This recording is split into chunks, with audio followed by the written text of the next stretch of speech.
Let's suppose that you were able every night to dream any dream you wanted to dream. And that you could, for example, have the power within one night to dream 75 years of time, or any length of time you wanted to have. And you would naturally, as you began on this adventure of dreams, you would fulfill all your wishes. You would have every kind of pleasure. And after several nights of 75 years of total pleasure each, you would say, well, that was pretty great. But now let's have a surprise. Let's have a dream which isn't done before.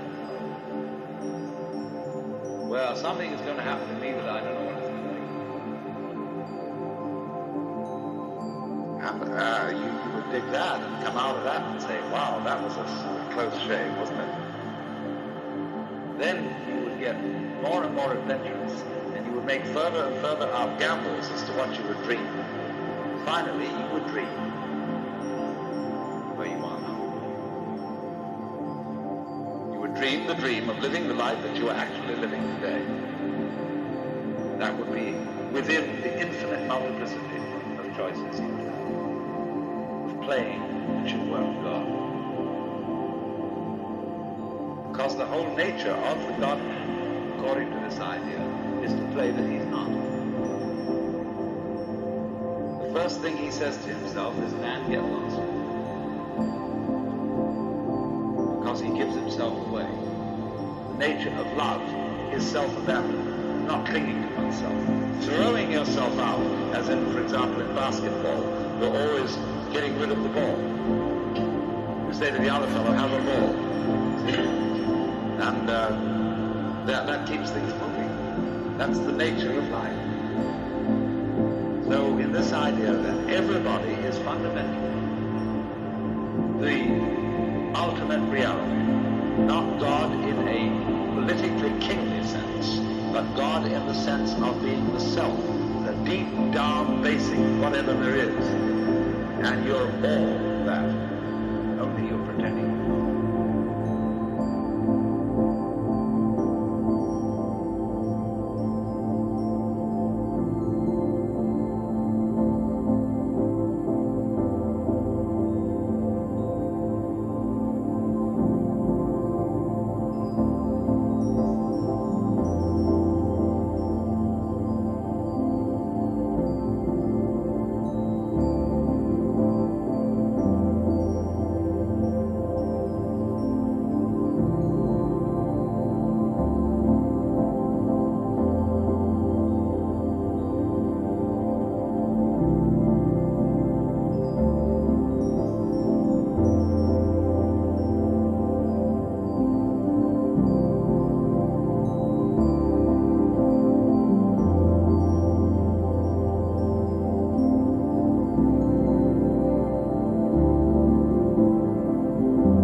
because it isn't words.